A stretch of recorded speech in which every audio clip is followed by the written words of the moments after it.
Assalamualaikum warahmatullahi wabarakatuh. Perkenalkan, saya Silvi Kurniasi, NPM 10060318092 dari Program Studi Farmasi Universitas Islam Bandung.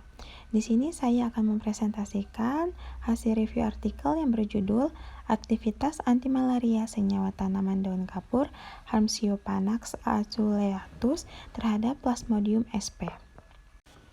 Malaria merupakan penyakit yang disebabkan oleh parasit Plasmodium sp dan ditularkan melalui nyamuk Anopheles sp dengan menyerang eritrosit pada manusia.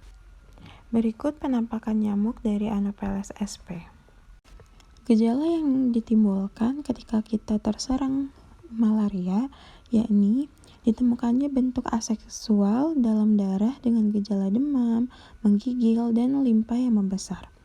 Dalam penanggulangan malaria ini terdapat beberapa kendala, yaitu adanya resistensi terhadap obat anti malaria yang mampu menghambat eliminasi malaria sehingga malaria masih menjadi masalah kesehatan utama di seluruh dunia.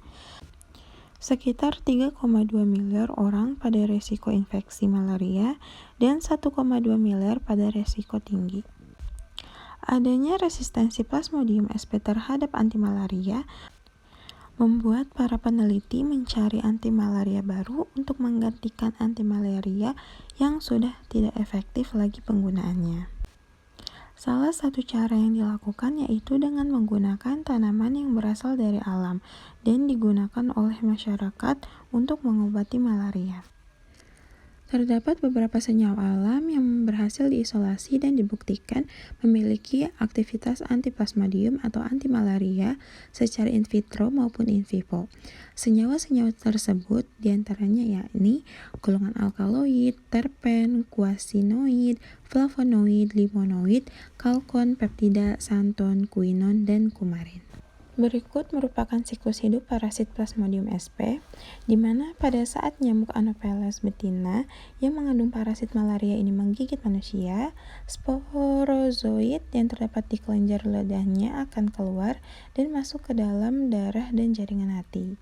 Dalam siklus hati, parasit malaria membentuk stadium skizon, jaringan dalam sel hati. Kemudian, setelah sel hati pecah, merozoid akan keluar dan masuk ke eritrosit, lalu akan terbentuk stadium skizon dalam eritrosit.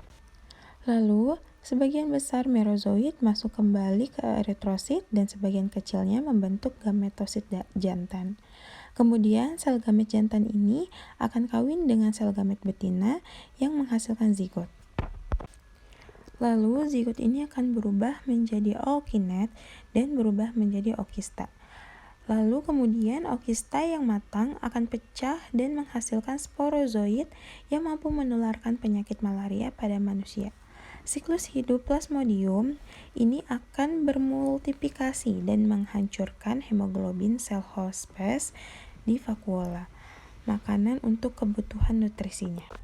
Pada penelitian didapatkan hasil uji profil fitokimia bahwa daun kapur ini mempunyai beberapa senyawa yang terkandung di dalamnya, meliputi senyawa metabolit sekunder steroid dengan menggunakan heksana sebagai pelarutnya, sedangkan saat menggunakan ekstrak etil asetat didapatkan tanaman ini mengandung senyawa metabolik sekunder fenolik, steroid, dan flavonoid, serta jika menggunakan ekstrak metanol didapatkan senyawa metabolik sekunder fenolik, steroid, saponin, dan flavonoid.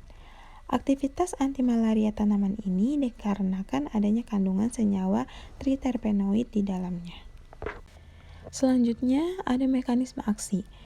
Mekanisme aksi dari tanaman ini yaitu adanya penghambatan polimerisasi HEM, yakni terjadinya interaksi senyawa fenolik dengan sistem elektronik HEM dan gugus hidroksil yang berikatan dengan ion besi HEM.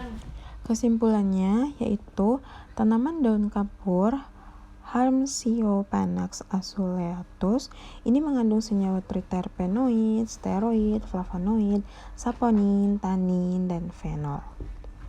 Senyawa-senyawa tersebut terbukti dapat digunakan sebagai antimalaria terhadap Plasmodium sp.